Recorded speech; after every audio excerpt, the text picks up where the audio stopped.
Assalamualaikum warahmatullahi wabarakatuh. Saya Namira Alfian Fadila, kelas IPS 12 IPS 3, nomor absen 26.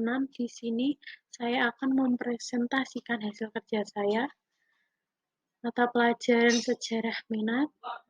Yang akan kita bahas hari ini adalah masa Orde Baru dan Reformasi.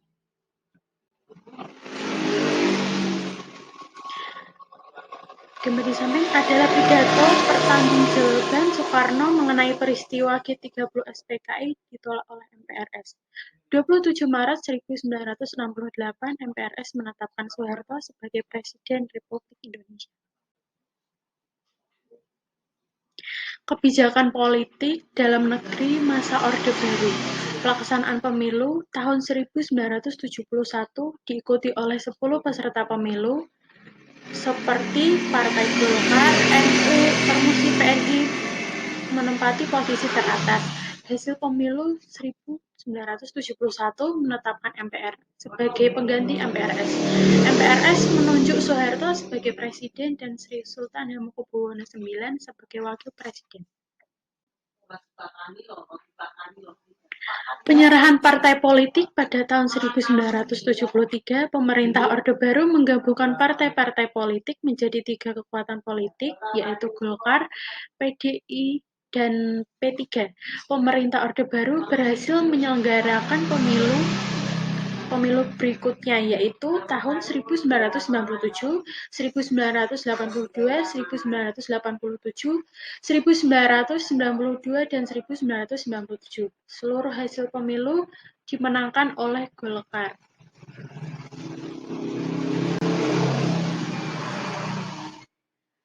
Setiap hasil pemilu pada Orde Baru, MPR selalu menunjukkan wakil presiden yang berbeda-beda.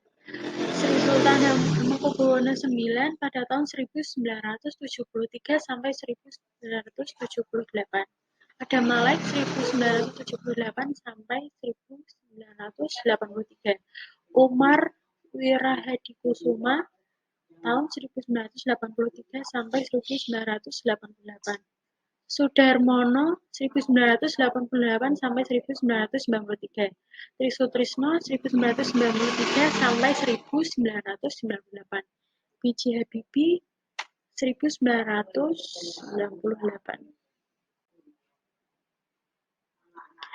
Dwifungsi ABRI. ABRI bertugas menjaga pertahanan dan keamanan sekaligus sebagai kekuatan sosial politik. Kedudukan ABRI menjadi sangat dominan, dibuktikan dengan 1. Banyak jabatan pemerintahan yang dijabat oleh anggota ABRI. 2. Adanya fraksi ABRI di dalam DPR. 3. Peran ABRI dalam pembangunan nasional.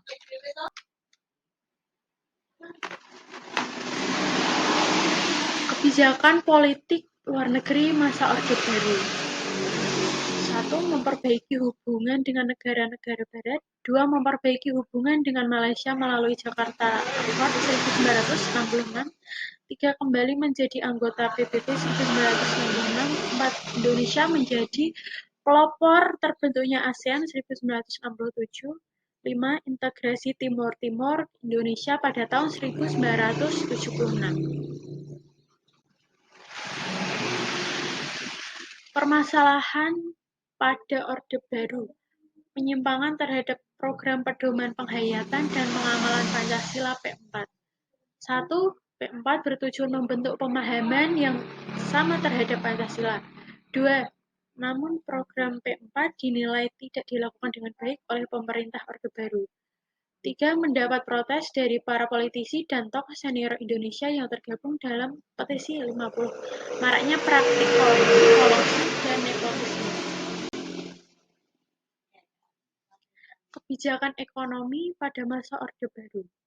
Kebijakan penanaman modal asing bertujuan menarik investor asing agar dapat memperbaiki kondisi ekonomi.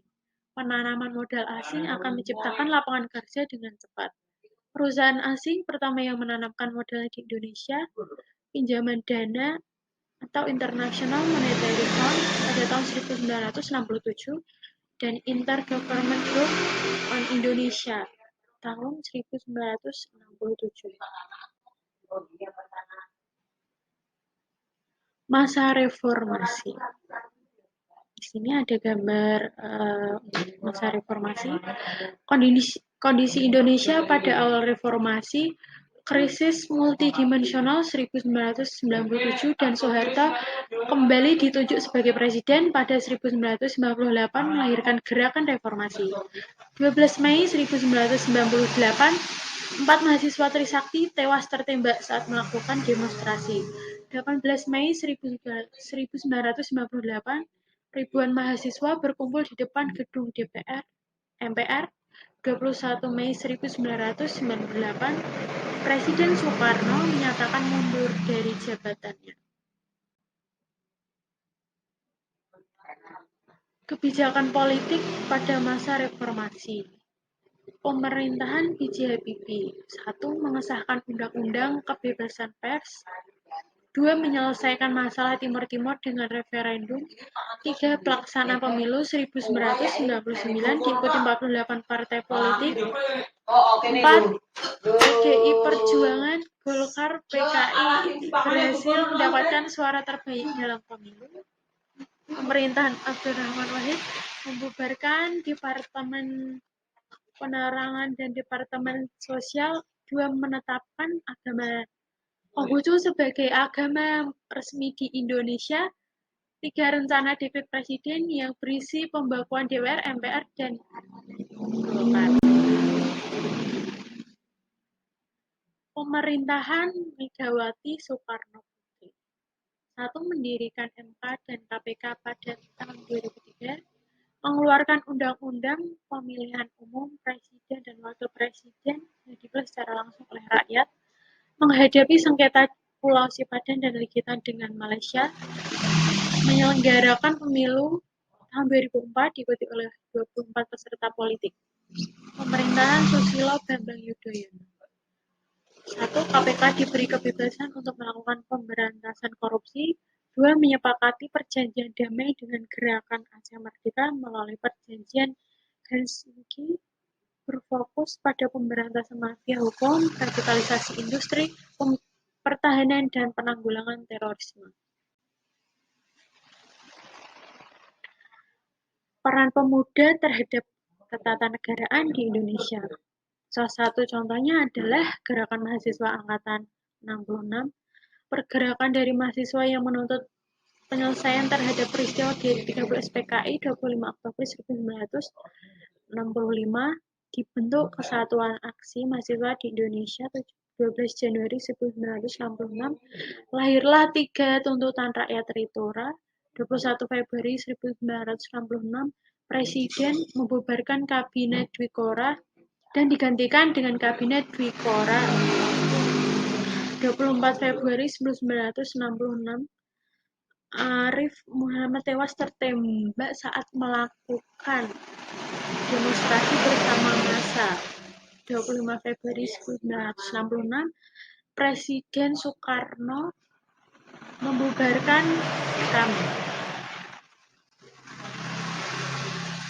Tragedi Trisakti menewaskan Elang Mulia R, Heri Hirtanto, Habibie Royan, dan Hendrawan Si pada 19-20 Mei 1998. Ribuan mahasiswa mendukung gedung DPR MPR sebagai pusat pergerakan. 21 Mei 1998, Presiden Soeharto menyatakan mundur dari jabatannya dan digantikan oleh B.J. Habibie. Pengaruh peran mahasiswa angkatan 98. 1. Menumbangkan rezim Orde Baru. 2. Memperjuangkan demokrasi Indonesia. 3. Memberikan pengaruh atas dimulainya masa reformasi di Indonesia. Sekian yang dapat saya sampaikan. Mohon maaf bila ada kekurangan. Wassalamualaikum warahmatullahi wabarakatuh. Terima kasih.